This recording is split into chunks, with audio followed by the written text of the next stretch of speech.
اعوذ باللہ من الشیطان الرجیم بسم اللہ الرحمن الرحیم۔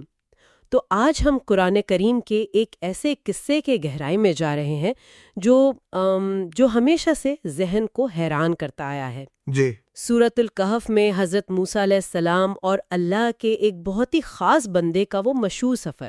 جنہیں ہم روایات میں حضرت خضر علیہ السلام کے نام سے جانتے ہیں۔ بالکل، اور یہ صرف ایک کہانی نہیں ہے نا؟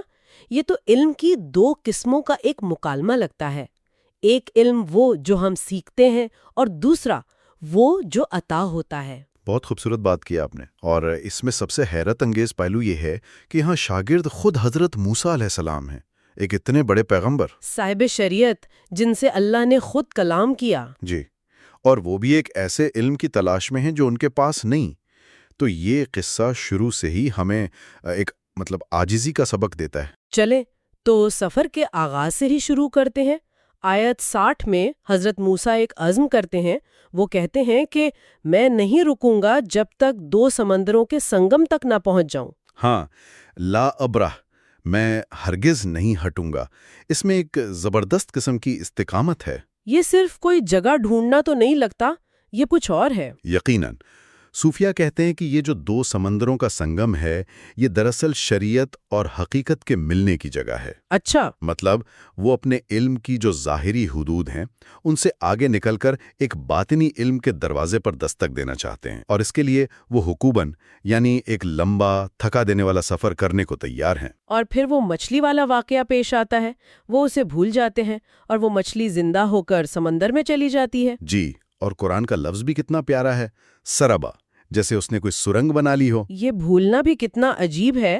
عام طور پر تو ہم بھولنے کو ایک خامی سمجھتے ہیں، لیکن یہاں یہی بھولنا منزل کی نشانی بن گیا۔ یہی تو اللہ کی حکمت کا کمال ہے۔ واہ! جسے ہم سمجھتے ہیں کہ یہ ہماری غلطی ہے یا کوئی بھول چوک ہو گئی، وہ اکثر اس کے بڑے منصوبے کا حصہ ہوتی ہے۔ صحیح۔ وہ اپنی یادداشت کے بھروسے پر آگے جا رہے تھے، لیکن اللہ کو انہیں واپس وہیں لانا تھا جہاں ملاقات لکھی تھی۔ اور اس میں ایک بہت انسانی پہلو بھی ہے، تھکاوٹ کا۔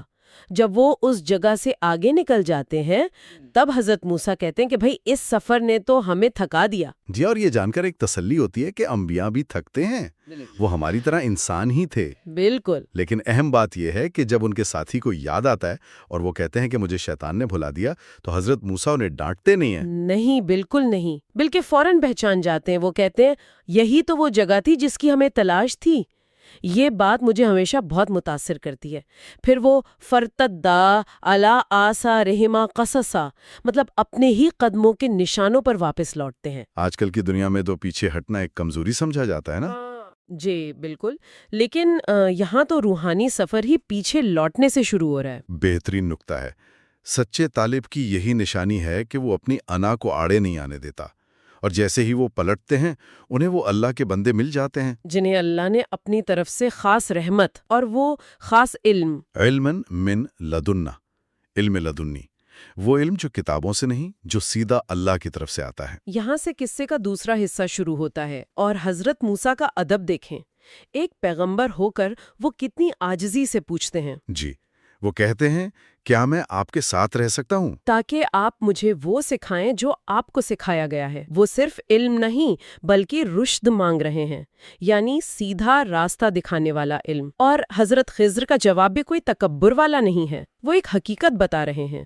وہ کہتے ہیں تم میرے ساتھ صبر نہیں کر سکو گے، اور وجہ بھی خود ہی بتا دیتے ہیں۔ ہاں، کہ تم اس بات پر صبر کر بھی کیسے سکتے ہو جس کا تمہیں مکمل علم نہ ہو، اور یہاں لفظ ہے خبران۔ اچھا، خبر کا مطلب ہے کسی چیز کی پوری حقیقت سے واقف ہونا، اندر باہر سب کچھ جاننا۔ وہ کہہ رہے تھے کہ تم صرف ظاہر دیکھو گے، اس لیے صبر نہیں کر پاؤ گے۔ یہ تو ہماری زندگیوں کے لیے بہت بڑا سبق ہے۔ جب ہم پوری تصویر نہیں دیکھ رہے ہوتے تبھی تو صبر کی سب سے زیادہ ضرورت پڑتی ہے۔ بالکل، اور حضرت موسیٰ وعدہ کرتے ہیں لیکن ساتھ انشاءاللہ کہتے ہیں، یہ مانتے ہوئے کہ صبر بھی اللہ کی توفیق سے ہی ملتا ہے۔ جی، اور پھر حضرت خضر وہ شرط رکھتے ہیں جو اس روحانی تربیت کی بنیاد ہے، مجھ سے کچھ نہیں پوچھنا جب تک میں خود نہ بتاؤں۔ بہت مشکل شرط ہے، ہماری عقل تو ہر بات پر کیوں کا سوال کرتی ہے۔ اسی عقل کو تو تھوڑی دیر کے لیے خاموش کرانا مقصود ہے۔ بھروسہ کرنا سکھانا ہے۔ اور پھر وہ 3 آزمائشیں شروع ہوتی ہیں۔ پہلی کشتی والی، وہ ایک کشتی میں سوار ہوتے ہیں اور حضرت خضر اس میں سوراخ کر دیتے ہیں۔ جی، حضرت موسیٰ کا رد عمل ایک دم فطری ہے۔ ایک نبی کے طور پر وہ فوراً بول اٹھتے ہیں کہ یہ تو آپ نے بہت بھاری کام کر دیا، عمرن۔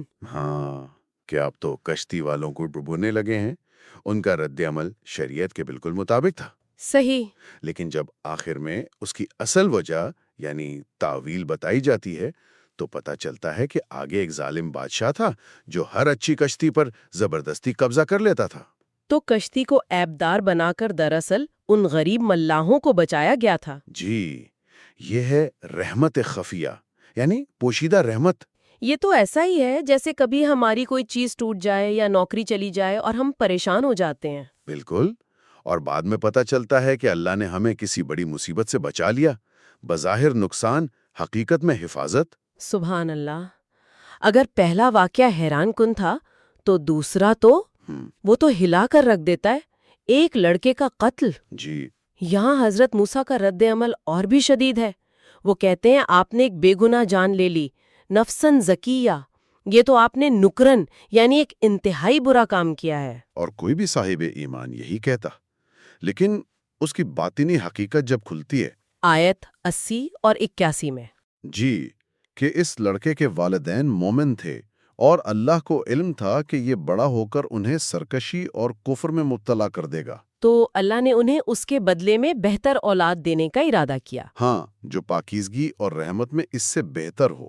اس کی صوفیانہ تشریح کیسے کی جاتی ہے؟ کیونکہ یہ سمجھنا بہت مشکل ہے۔ صوفیہ اسے علامتی طور پر دیکھتے ہیں۔ وہ کہتے ہیں کہ یہ لڑکا ہمارے اندر کا نفس امارہ ہے، ہماری کوئی بری خصلت ہے، جیسے تکبر یا حسد۔ بالکل، جو ابھی بچپن میں ہے۔ اگر اسے شروع میں ہی توبہ اور مجاہدے سے مار نہ دیا جائے تو یہ جوان ہو کر ہمارے دل اور روح کو تباہ کر دیتی ہے۔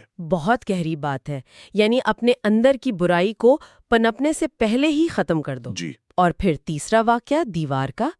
ایک بستی والے انہیں کھانا تک نہیں کھلاتے، جی، مہمان نوازی سے انکار کر دیتے ہیں۔ لیکن اس کے باوجود حضرت خضر وہاں ایک گرتی ہوئی دیوار کو بغیر کسی مزدوری کے ٹھیک کر دیتے ہیں۔ اور یہاں حضرت موسیٰ کا صبر جواب دے جاتا ہے۔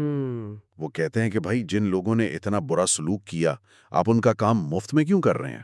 اور بس یہی جدائی کا لمحہ تھا۔ جی، پھر حضرت خضر اس کی حقیقت بتاتے ہیں کہ یہ دیوار 2 یتیم بچوں کی تھی اور اس کے نیچے ان کا خزانہ تھا۔ اور سب سے اہم بات، وَكَانَ أَبُوهُمَا صَالِحًا، ان کا باپ ایک نیک آدمی تھا۔ بالکل۔ باپ کی نیکی اس کی اولاد کے کام آ گئی۔ اللہ نے اس نیکی کی وجہ سے ان بچوں کے خزانے کی حفاظت کا انتظام کیا۔ یعنی ہماری نیکیاں صرف ہمارے لیے نہیں ہوتی، وہ ہماری نسلوں کے لیے ایک ڈھال بن جاتی ہیں۔ یقیناً۔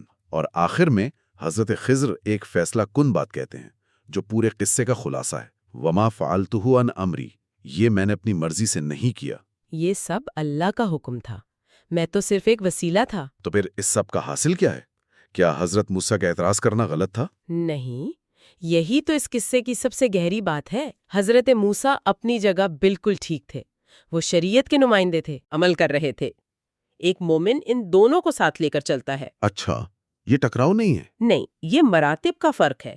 ظاہر میں آپ ظلم کو ظلم ہی کہیں گے اور اسے روکنے کی کوشش کریں گے، لیکن باطن میں اللہ کی حکمت پر بھروسہ رکھیں گے۔ صحیح۔ اور وہ حدیث بھی تو ہے کہ نبی کریم صلی اللہ علیہ وآلہ وسلم نے فرمایا، اللہ موسیٰ پر رحم کرے، اگر وہ صبر کرتے تو ہم اور بھی حکمت کی باتیں سیکھتے۔ جی، اس میں تنقید نہیں ہے بلکہ ایک محبت ہے، یہ بتانے کے لیے کہ انسانی فطرت سوال کرتی ہے، لیکن ایک مقام آتا ہے جہاں سوالوں کو چھوڑ کر صرف تسلیم کرنا پڑتا ہے۔ تو اس پوری گفتگو سے اگر ہم اپنی زندگی کے لیے کچھ نکات نکالیں تو پہلا تو یہ کہ کہانی کے بیچ میں رہ کر فیصلہ نہ کریں۔ صحیح۔ دوسرا، صبر، خاص طور پر جب چیزیں سمجھ سے باہر ہوں۔ تیسرا، یہ کہ جو بظاہر نقصان ہے وہ حفاظت ہو سکتا ہے۔ اور چوتھا یہ کہ ہماری نیکی ایک ایسی میراث ہے جو ہماری نسلوں کی بھی حفاظت کرتی ہے۔ بالکل۔ میں آخر میں صرف ایک سوچ چھوڑ کر جاؤں گا۔ ہم اپنی زندگیوں میں کتنی جلدی جواب مانگتے ہیں نا، ہر بات پر کیوں؟ جی، بہت جلدی۔ کیا ہم کسی سوال کے ساتھ تھوڑی دیر رہنا سیکھ سکتے ہیں، صرف اس بھروسے پر کہ اللہ الحکیم ہے، وہ حکمت والا ہے؟ شاید ہر کیوں کے بجائے ہمیں یہ پوچھنا چاہیے کہ اس وقت مجھ سے کیا مطلوب ہے۔ صبر، شکر یا عمل؟ بالکل، اور کبھی پریشانی میں صرف یا حکیموں کا ورد کرنا بھی دل کو بہت سکون دیتا ہے۔ اے ہمارے علم سے ماورا جاننے والے، ہمیں اپنی حکمت پر بھروسہ کرنا سکھا۔ جب زندگی کے واقعات ہماری سمجھ میں نہ آئیں تو ہمیں صبر کرنے کی توفیق عطا فرما۔ ہمیں وقت سے پہلے جوابات کی بے چینی سے بچا اور انتظار کے لمحوں میں اپنی رحمت سے ہمیں تھامے رکھ۔ آمین۔ یہ مجموعہ میر علی شاہ کی طرف سے شکر گزاری کے ساتھ مرتب کیا گیا ہے، جو قرآن کی حکمت سے زندگی پوڈ کاسٹ کے ذریعے علم بانٹنے والے ایک طالب علم ہیں۔ ہم مصنوعی ذہانت سے تیار کردہ آوازوں کی وجہ سے ہونے والی کسی بھی غیر ارادی تلفظ کی غلطی یا خامی کے لیے آپ سے معافی اور اللہ رب العزت سے قبولیت کے طلبگار ہیں۔